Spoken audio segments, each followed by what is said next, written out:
ფეხბურთში მსოფლიო ჩემპიონის ტიტული გერმანიის ეროვნულმა საფეხბურთო ნაკრებმა მოიპოვა. ფინალური მატჩი რიო-დე-ჟანეიროში მარაკანა სტადიონზე გაიმართა. ჩემპიონატს ბრაზილიის 12-მა ქალაქმა უმასპინძლა.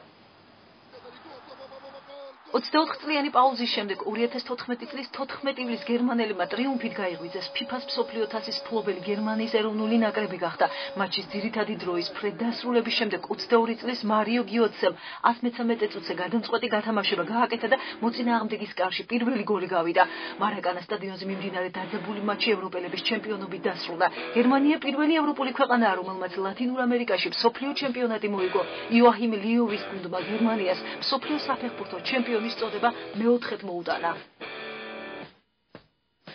გუნდის ფიასკოს მიუხედავად ლიონელ მესიმ მსოფლიო ჩემპიონატის საუკეთესო ფეხბურთელად დასახელდა და ოქროს ბურთი გადაეცა საუკეთესო მეკარე და ოქროს ხელთათმის მფლობელი გერმანიის ნაკრების გოლკიპერი მანუელ ნოიერი გახდა. ვერცხლის ბუცით დაჯილდოვდნენ გერმანელი ტომას მიულერი და ბრაზილიელი ნეიმარი.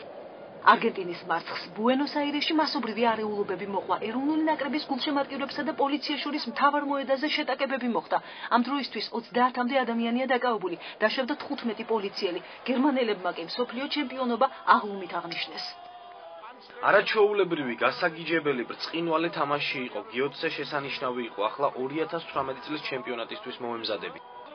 ძალიან ბედნიერი ვართ, შესანიშნავი თამაში იყო, ჩვენ ეს შევძელით, არაჩვეულებრივია გახდეთ მსოფლიო ჩემპიონი მსოფლიოს საუკეთესო მოედანზე.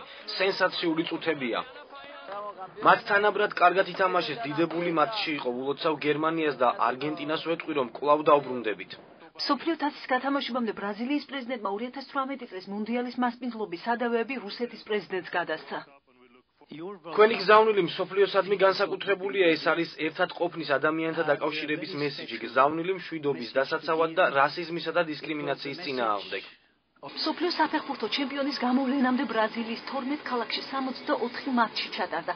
რიო-დე-ჟანეიროში FIFA-ს მსოფლიო თასის საფინალო თამაშისას მაყურებელთა უსაფრთხოებას 25,000-ზე მეტი სამართალდამცავი იცავდა.